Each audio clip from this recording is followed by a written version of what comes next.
زۆر بە کورتی قسە چی هەیە بەوانی کە لە لایکێکەوە یاخود لەوەی کە لە دڵەوە ڕەنگە پێیان خۆش بێت تا ئەوەی کە ئەم چەند ڕۆژە ڕەنگە فیشێکیشیا بێت لە خۆپیشاندن و ناڕەزایی. بەئیزافەی قسەکانی کاک جەلالیش ئەمەوێ بزانم ڕۆڵی مسلمانانی دیکە کە دژی ئەم ستەمکارن چی لەم نێوەندەدا؟ طبعا خوای پەروەردگار لە قورئاندا فەرمێ ما يلفظ من قول إلا لديه رقيب عتيد. لفظ ما يلفظ لفظ زانایان ئەفەرمون مەرج نییە هەر قسە بێت.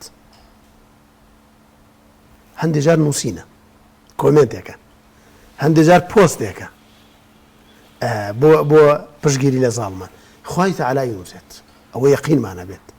بۆیە بەڕاستی ئینسان خوای پەروەردگار لە ڕۆژی قیامەتدا وەڵڵاهی محاسەبەیەکە لەسەر لایکێکە لە جێگەی خۆیان نەبووە، چونکە تو ئەم لایکەت کە کرد ئەم پیاوە زۆر ئەوەنیتر غرابێ بەخۆی وازانی ئیشەکەی چاکە.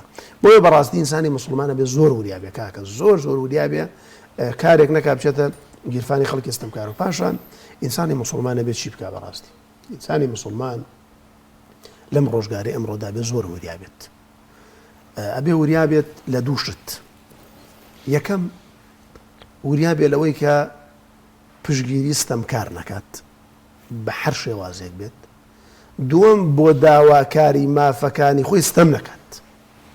بە وریایی مەژبین کاکە جاری وایە من مافێکم لای تۆیە، دێم داوا یەکەم ئەم داواکردنەی من لە تۆ ناشەرعیە، من کاکە حەقێکم لای تۆیە، کاکە بۆم نێ بێم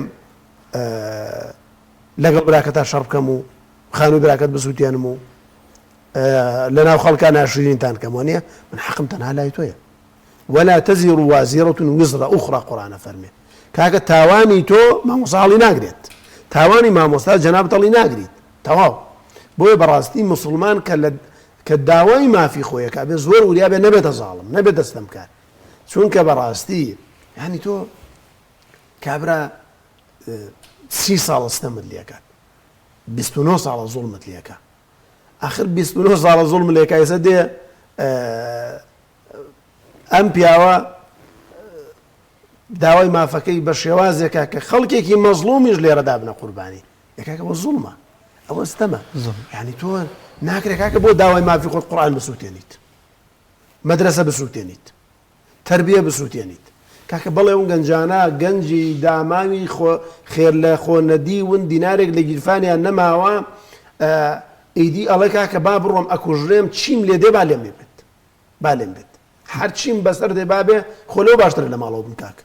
هەنی خەڵکێکی وە باوەڕ بکەن من لەم شەوانەیە چوومەتە ماڵ، خۆ ئاگادارە بە ئاسمانەوە چوومەتە ماڵ، ماڵەکە هەر هەمویان لە ژێری بەتانیا بوونە، هێشتا تۆزێکی بانگی عیشایدا بوو، وتمەمە چێتیان وەڵام مامۆستا نەوتمانێ بە قورئان، نەوتمانێ ئاوا دێنە ژێر بەتانێکەوە. دوای باس وتێ مامۆستا من بە ڕۆژە ڕۆن ئەگەر خۆپیشاندان بێ هەر هیچ لەوێ بەسێ بێ لە ماڵەوە نامێنین.